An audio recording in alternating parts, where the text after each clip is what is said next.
Hello, everyone, and welcome to the Make Your Own Noise podcast. I am Jack Nigro. Today, I want to talk about a really common thing that so many people deal with, particularly in the creative field, and that is called imposter syndrome. A lot of you have probably heard of it before, and today's podcast is on the 3 ways I have found that have worked for me to deal with imposter syndrome. So for those of you that haven't heard of it, what is imposter syndrome? Imposter syndrome is basically the self-limiting belief that you got to where you are by fluke or by chance, and the underlying fear is one day you will be found out that you actually don't know anything or you shouldn't be where you are, and that you're an imposter or a phony, and that constant fear and doubt that is underlying your everyday work, that is imposter syndrome. The first time I actually even heard what that was, even though I had been dealing with it and didn't know what it is, I was working on a really big record up at the Grove with a really senior producer who has done huge records in Australian history, and he was talking about how he'd been dealing with imposter syndrome, even recently at this stage when he was making a big record and I was working under him. I said, "What's imposter syndrome?" And he told me how he was feeling and how he, felt like, one day everyone's just going to find out that I don't actually know what I'm doing and I'm just fluking it. And this guy had made records I loved growing up.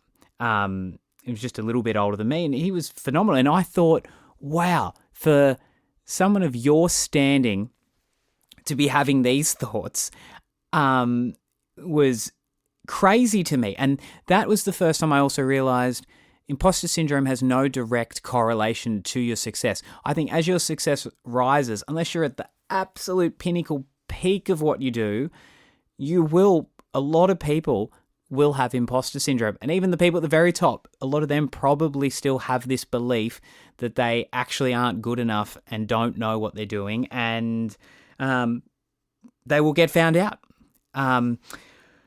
So the three things I want to talk about today are things that when I am feeling that feeling arise that I'm not good enough, I don't know what I'm actually doing, I fluked it to get here, I got lucky. These are the 3 things I ask myself and I work through, whether it's journaling, just internalizing it and think about. So I hope these help you. Let's go through them. So the first way to deal with imposter syndrome. Recognize that most people get it.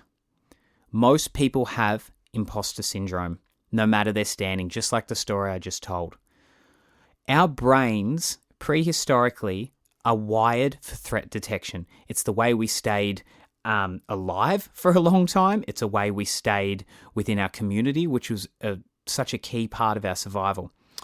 So no matter your level of success, your brain will still constantly be looking out for any chance that the success or what you have built could be taken away from you.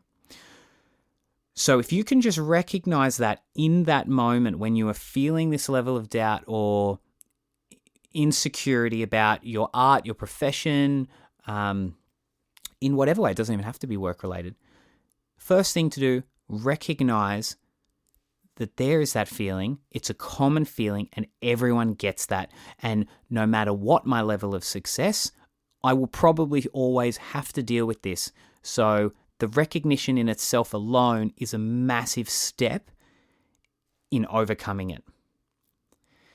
The second way I deal with imposter syndrome is I see it as a positive sign that I am growing and I'm pushing my limits.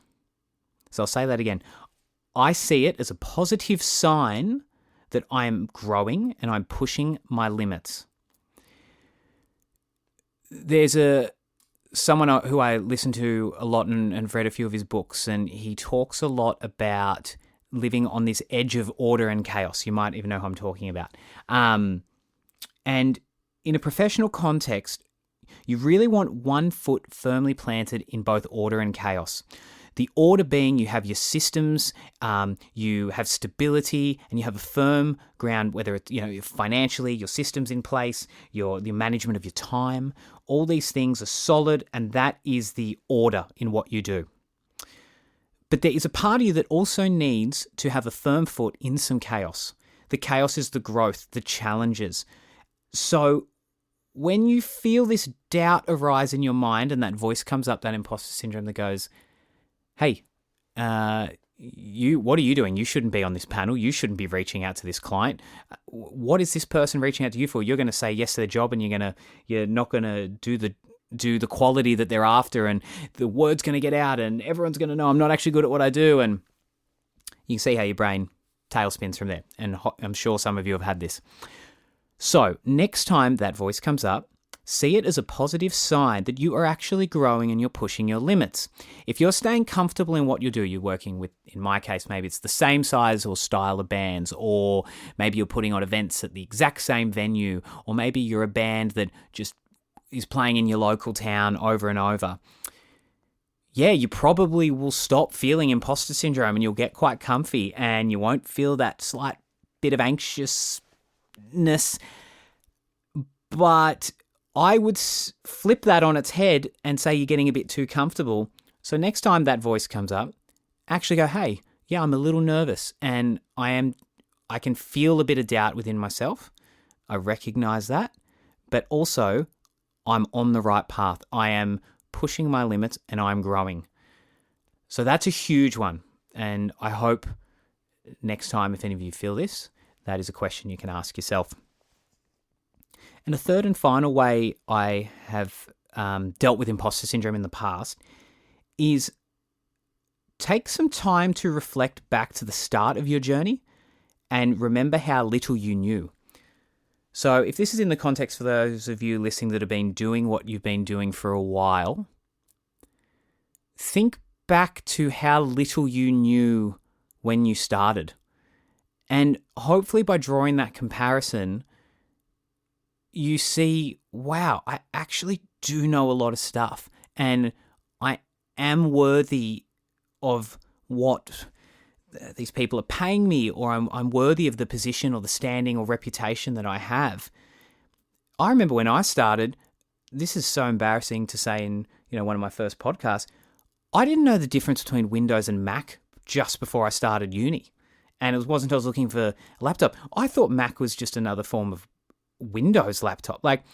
And now I can operate both systems flawlessly in Pro Tools and various other systems. So just a small example, and you'll have your own, but look back to when you started and you're like, whatever it is that you do, and hopefully that shows when you get really good at something, you sometimes forget how much you know, and hopefully by actually stepping back and remembering yourself at the start of your journey, you go, oh wow, I actually know a lot now, and to you it seems simple and day to day, so to you now, it's not that big of a deal that you have this skill or knowledge.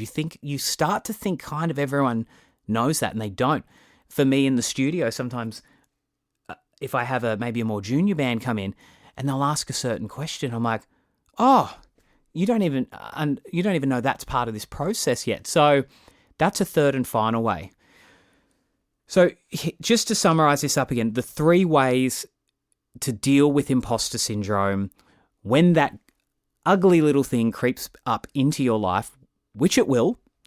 Number 1, recognize that most people get it. It's a threat detection system. Our brains are wired that way, and it will keep reoccurring no matter how good and great you get at your job. So it's not about eradicating imposter syndrome, it's dealing with imposter syndrome.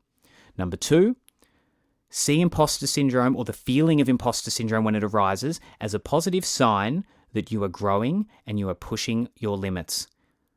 That is where the growth is. That is where you will excel in your profession or whichever area of life you're referring this to.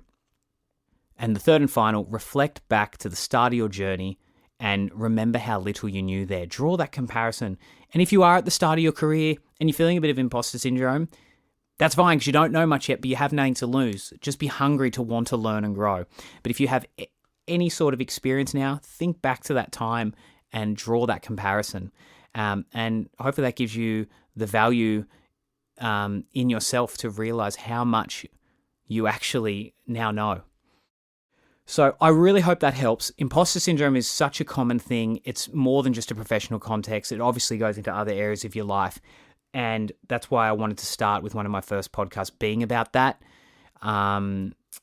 Yeah, I hope that helped. Please let me know your thoughts. I'd love to hear from you. It means the world to me of anyone who is listening. And please share your thoughts. The more you share with me, the more I can think about and talk to it and talk to these other great guests that I'm going to have coming on too.